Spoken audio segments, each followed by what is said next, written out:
préparez votre cerveau. Car aujourd'hui, la mémoire sera primordiale.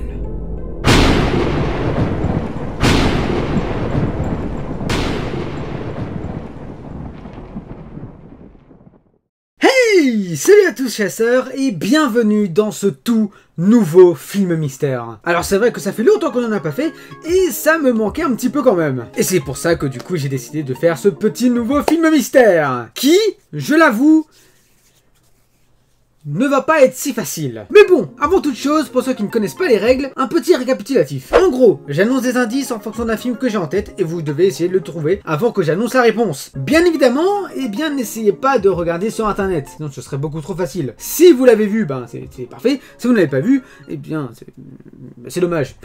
Et du coup, pour être sûr que vous avez trouvé le film, n'hésitez surtout pas à mettre votre réponse dans les commentaires avant que j'annonce la solution. Et bien voilà, écoutez, lançons-nous tout de suite vers le troisième film mystère.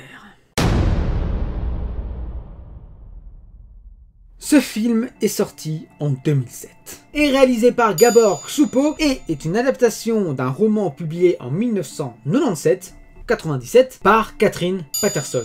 Alors, c'est clairement un film familial et qui est plutôt connu pour sa scène finale qui est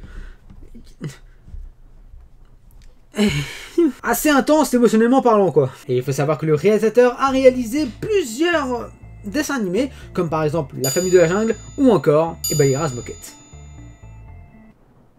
Quoi? Cet indice vous sert à rien? Bah écoutez, j'avoue en fait. Mais c'est toujours bon de le savoir, hein. Comme ça quand vous. À la fin, vous allez dire ah ouais quand même, trop bien, c'est le mec qui a fait ça. Ah oui, d'accord. Bref, du coup.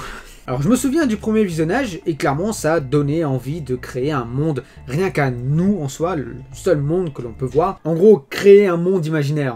Voilà, là c'est déjà un bon indice. Alors ce film en question est également réalisé par les créateurs du monde de Narnia. Mais bon, ce film est quand même assez différent. Hein. Alors, tu verras pas d'armoire qui passe dans un monde imaginaire, ou alors tu verras pas de lions qui parlent, ou genre des petits enfants qui deviennent des rois quoi. Non, t'as pas ça dans cette histoire. Enfin, quoique il y a peut-être un moment où, ouais, c'est vrai que l'un des personnages se transforme en roi.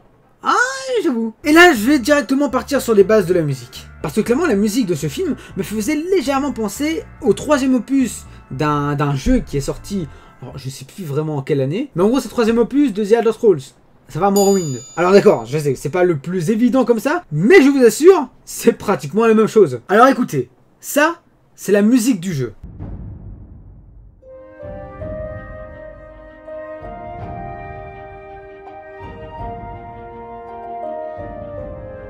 Voilà. Donc ça c'était Morrowind. Maintenant, passons à la musique du film en question.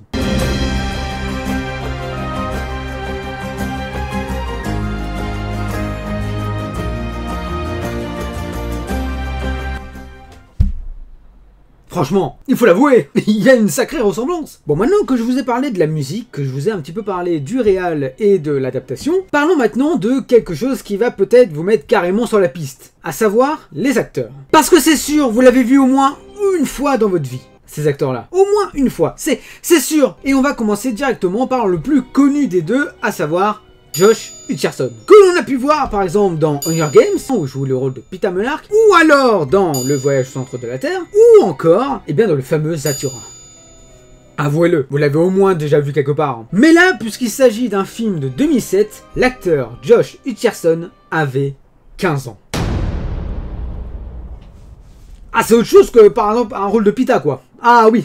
Et à ses côtés, nous avions Anna Sophia Robb, et là, gros coup de théâtre. Saviez-vous dans quel film a-t-elle déjà joué? Oui. Ah bah, nickel alors. Pourquoi en parler en fait? Mais du coup, pour ceux qui ne le savent pas, écoutez bien. Mademoiselle Robb, elle a déjà joué par exemple dans La Montagne ensorcelée ou dans plusieurs autres séries que je n'ai malheureusement pas vues. Mais elle a surtout joué dans un film que j'ai vu des centaines, des milliards de fois et que je viens de voir l'information et que ça me fait un petit... Ah ça la vache! Anna Sophia Robb a tout simplement joué le rôle de la mangeuse de chewing-gum, Violette, dans Charlie et la chocolaterie. C'est un truc de fou. C'est un truc de fou. Elle a bien changé. Vraiment, elle a plusieurs phases physiques. Quand elle a joué Violette, elle ne ressemblait pas du tout à ce qu'elle était dans la montagne ensorcelée. Et quand elle jouait dans la montagne ensorcelée, elle ne ressemblait pas du tout à celle qu'elle était dans le film en question. Et en 2021, j'en parle même pas, elle a carrément changé, on la reconnaît plus. Mais bon, malgré le changement d'apparence, ils jouent tous les deux très très bien dans ce film. C'est très convaincant, et l'histoire aussi. Et en parlant de l'histoire, si on passait au dernier indice de ce film mystère, à savoir le synopsis sans détail.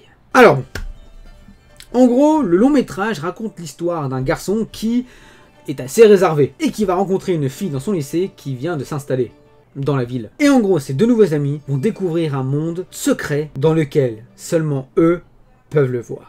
Voilà, alors maintenant si vous n'avez pas vraiment le film en question dans la tête, c'est que vous avez probablement pas vu, ou alors si vous vous souvenez plus, du coup je vous invite à aller soit le découvrir ou soit le redécouvrir, parce que franchement c'est un très beau film.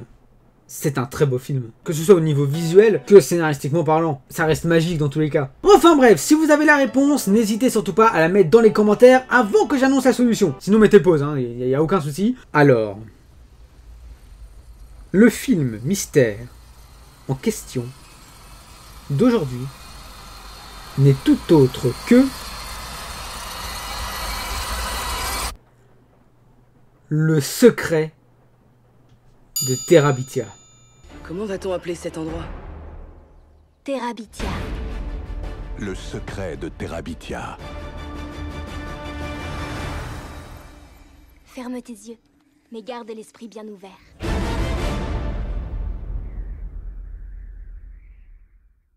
Est-ce que pour Anna Sophia Robb, ça vous fait un choc? Ce film, bon, si vous ne l'avez pas vu, je ne vais pas spoiler dans cette vidéo, mais sachez que la fin, c'est pas le film le plus rigolo, quoi. Mais le film reste magnifique, scénaristiquement parlant, visuellement parlant, il reste très beau.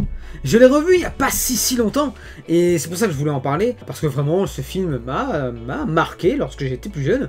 Vraiment, lorsqu'on me disait, ouais, tu vas regarder le secret de Terabithia, j'étais, ouais!